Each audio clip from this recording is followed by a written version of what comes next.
Chicago, you either love it or you hate it. I feel like there's no in between. For me, I love it, and I think it's important that wherever you live, you learn to love it. In this video, I'm going to cover pros and cons of living in the city of Chicago. And as I go through, you're going to see that some cons may actually be pros.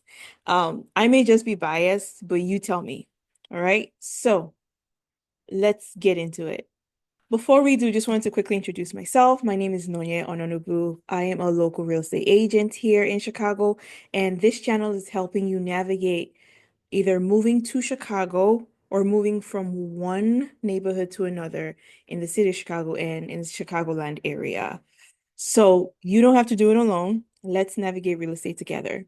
If you're ready to buy or sell real estate in the Chicagoland area, I would love the opportunity to interview for that position.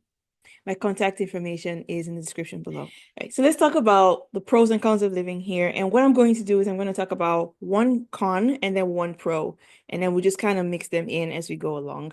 All right, so the first one is our number one con, which is the number one con for everyone, even those I speak for myself, is the weather. If you don't already know, it gets really cold here. It's the windy city for a reason. We get the lake effect snow sometimes. We also get the wind from the lake. It's beautiful when it snows, but it's just a pain to drive through. And sometimes it's just cold, like minus z negative Celsius. Sorry, not Celsius, Fahrenheit. So like minus 14 with a wind chill of minus 20. So those are some of the temperatures that we deal with here. However, it's only for a short period of time, really. January, February are the times when it's just the coldest. So you mentally prepare for it and do what you need to do, limit your exposure outside, layer up when you need to be outside. And thankfully, if you are in the downtown area, there's like an underground pedway. So you can actually get off the train and walk underneath the ground. So you don't even come outside till you get to your office building. So those are certain things that the city has in place to help with the weather, but that's only limited to a certain part of downtown Chicago. And like I said, it's only for a short period of time, so we just deal with it and learn to adjust and do what we got to do for Talk those about months. Our first pro is the summertime in Chicago. I feel like because the summer is so wonderful, you forget that winter is coming. So, in addition to just having beautiful weather in the summer, there's also so much that goes on here in the city in the summertime. It's a huge tourist attraction. We have lots of events and festivals and free things going on almost every weekend from Memorial Day to Labor Day. From neighborhood festivals to things organized by the city of Chicago and things organized by local associations and communities. There's something to do every single weekend. An example is downtown Chicago at the Millennium Park, where the Bean is, the famous Bean. There's a park behind there, which is Millennium Park. So we have like the jazz festival there. We also have gospel festival. We have like jazz, R&B, all kinds of events. On Saturday mornings, there's workout sessions that happen there as well, and those are free. There are certain things that may be paid, but for the most part, most of the events here are free. And so there is a lot to do here in the summertime. And it's like they let us out of jail after the winter and everyone's just outside and it's great and we are outside socializing, enjoying the weather, enjoying the city, and then we go back to when it gets cold again. So the summertime here is beautiful. Our next con is the traffic. Because Chicago is an older city, we don't have a lot of highways. And so the highways may be congested mostly during rush hour time. There's just a lot of traffic. And it's one of those things where there's no accidents, there might be no construction going on, but there's just traffic because there's just so many cars on the road. The state and the city are doing their best to widen streets and make traffic flow better, but we can't make more land in the city to build more highways and things like that. So we just have to make do with what we have. Um, Ironically, you may be going 5 miles in the city and it could take you an hour just to go 5 miles, depending on your route, right? So if you're going through the neighborhoods where there are lots of red lights and just narrow roads and it's congested and things like that, on the map, it may just be like a 5 mile distance, but it takes you so long to get there just because of the traffic. Is it always like that? No. And then you also learn like when's the best time to be out, when's the best time not to be out, and just kind of adapt to it so that you can love where you live, like I said earlier, all right? So traffic here can be a hot mess. And that leads me to a pro, which is public transportation. So in as much as there's traffic and things like that, there are certain ways around it besides not driving at certain hours. But we have the Metra, which goes even out of state to, I know it goes to Wisconsin. I'm not sure if it goes to Indiana yet, but we do have those commuter trains and we have the CTA, we have the buses as well. And we also have ride share. So if you didn't want to actually drive, but you want to take a car, you could grab a ride share or a taxi to get you from where you're going. But public transportation here, I think in the US, Chicago's public transportation is second to New York's. So we do have a lot of those amenities here, and they're relatively inexpensive compared to driving. Some of the train lines run 24 hours, some run majority of the day and are shut down for a few hours in the day. And then they begin running at about 4 a.m. in the morning for people who have to be at work super early. And so, same with the buses. So, some people I know who live here don't even have cars. So, the public transportation system here is really, really great. So, let's go on to our next con, which is congestion.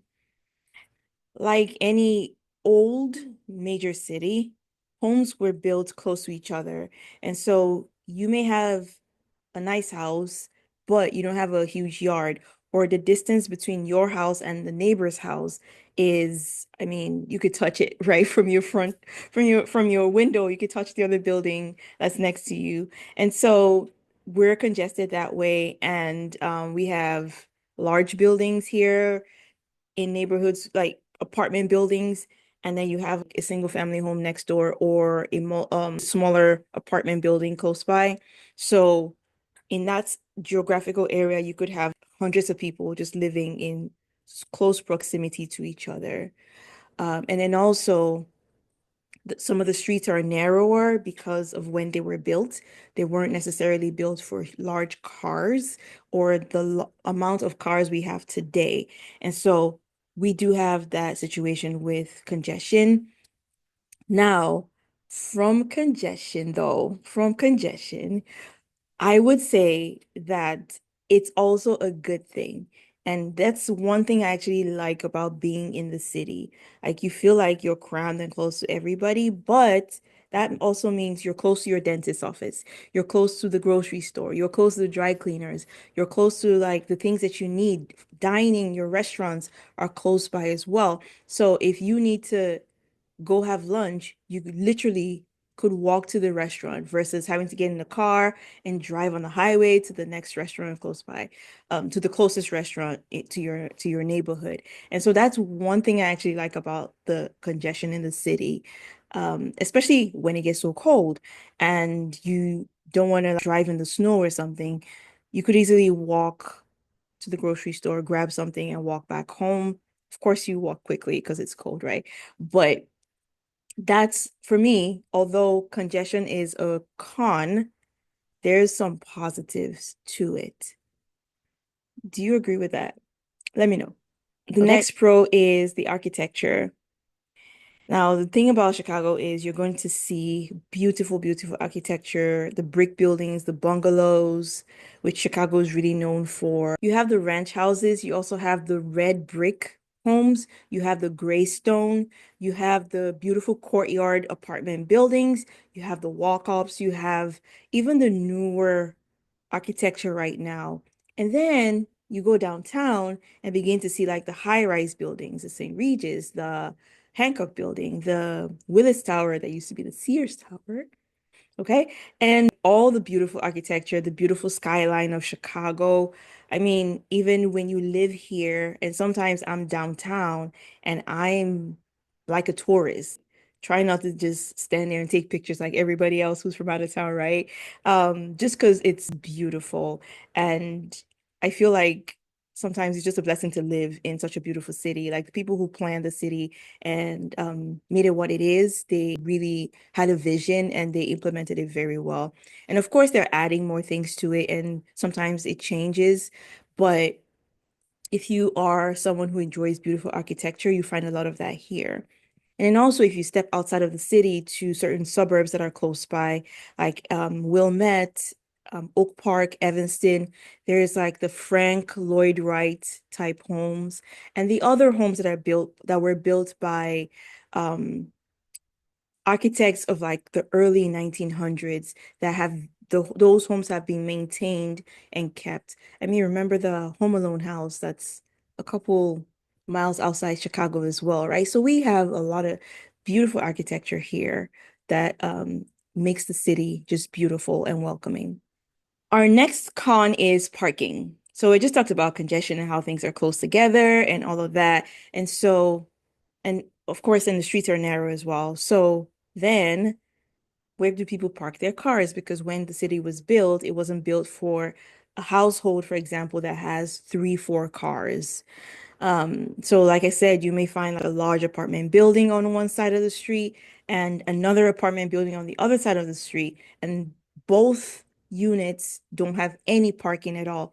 So those people have to park on the public streets. So that leads to congestion with parking. When it snows, some people like to shovel the place where their car was and then put things there to reserve the spot for them. Technically, that's illegal. It's not necessarily enforceable by like some kind of punishment, I don't think, but people take those things seriously. So you may see that, you may see pictures of it. They call it dibs. So you may see pictures online where people put all kinds of things there just to reserve the spot. So when they come home, they don't have to shovel another parking spot. They just have that spot waiting for them and they could park there and have that in and out privilege.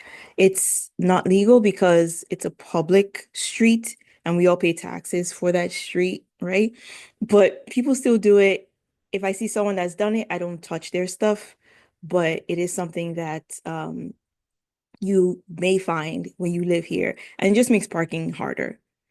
I used to live in an area that didn't have a lot of parking, and when I moved there, it wasn't that bad, but I don't know what happened, but it just got really, really bad.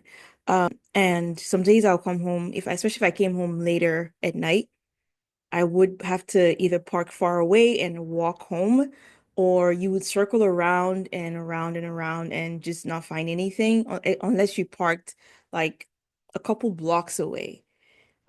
And so that's a reality. There are people who, after circling around for a while and they don't find anything, they just park in spots where they shouldn't be parking.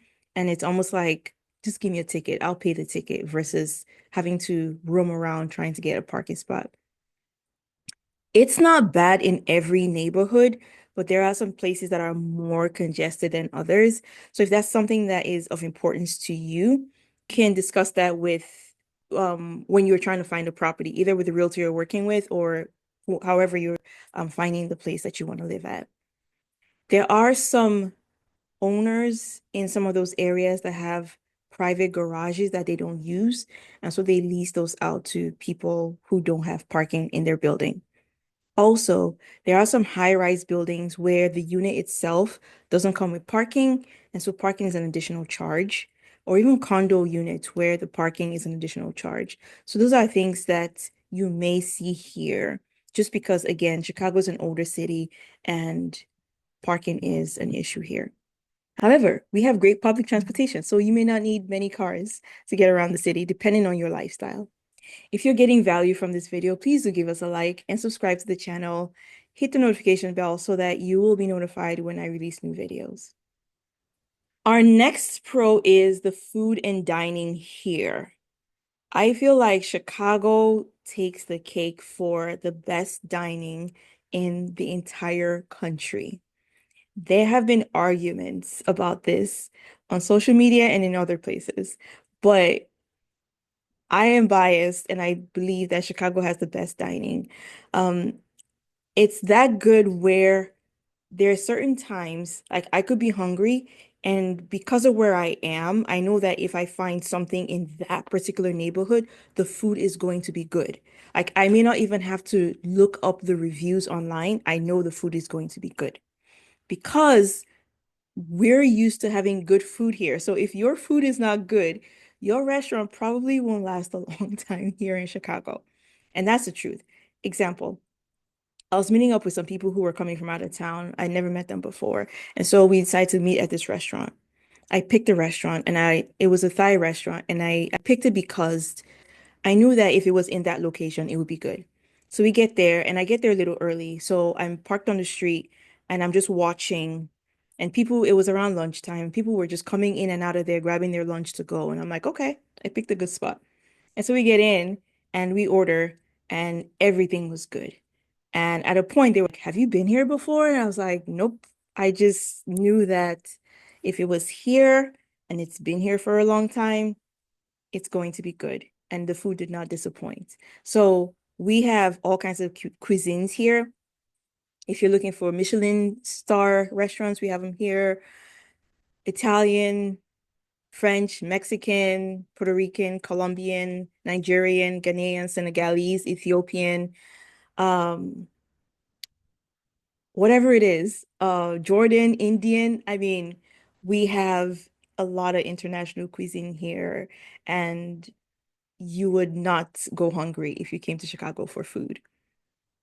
We have vegan options too. Like we have a huge vegan option as well. So like there's food for everybody. And so you find those here too. And some of these nice dinings also cater to food allergies because I'm lactose intolerant myself. So I'm actually very impressed when I go to certain areas and they're very particular and they're like, okay, is there any food allergies? And I say yes.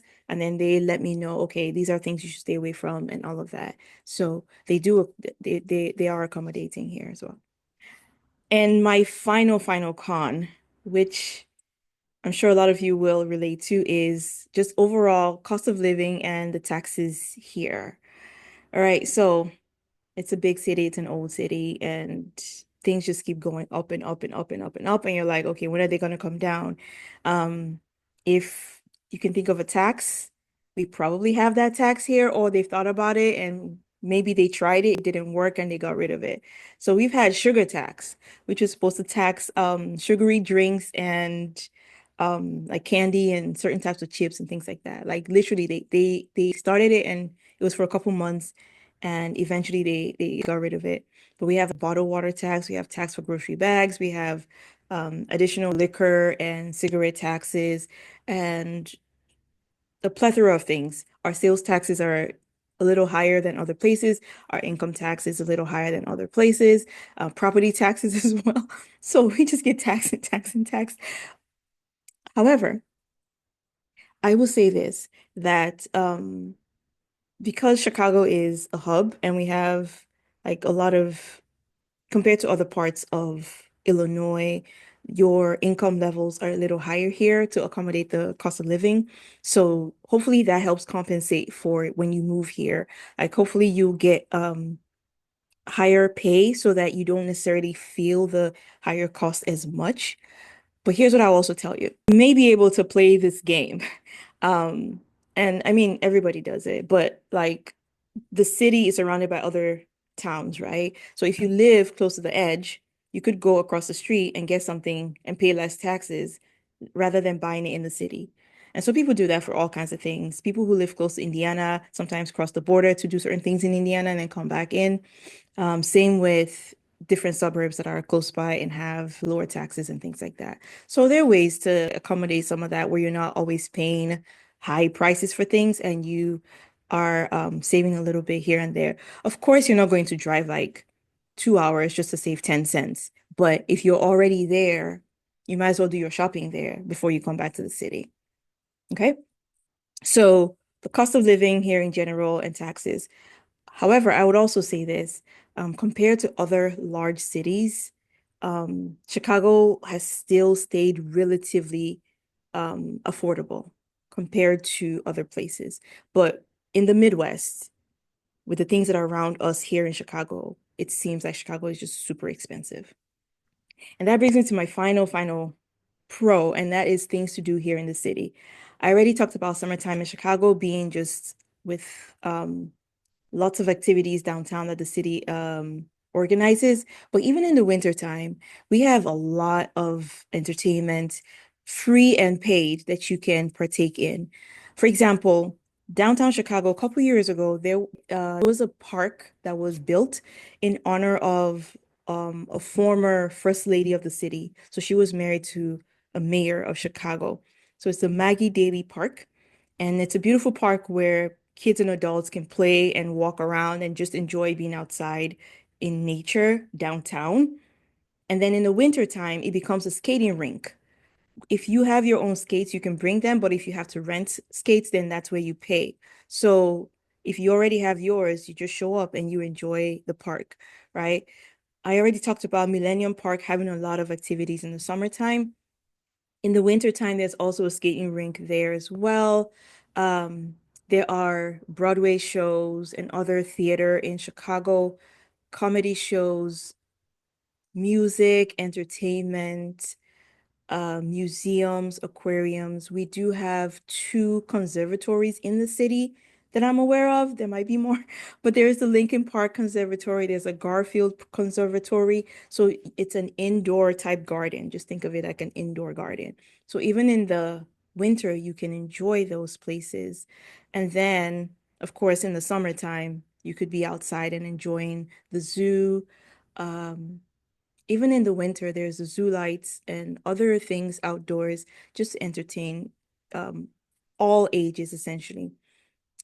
Also, we have sports teams here, um, from basketball, football, hockey, baseball, soccer, all the sports. We have professional teams, and we also have amateur teams as well, college teams.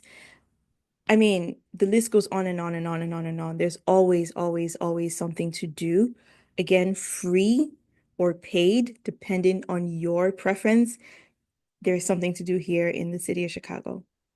So there you have it. Those are the pros and cons, some pros and cons of living here in the city of Chicago. And if you are thinking of making a move to Chicago, like I said earlier, I would love the opportunity to interview for that position.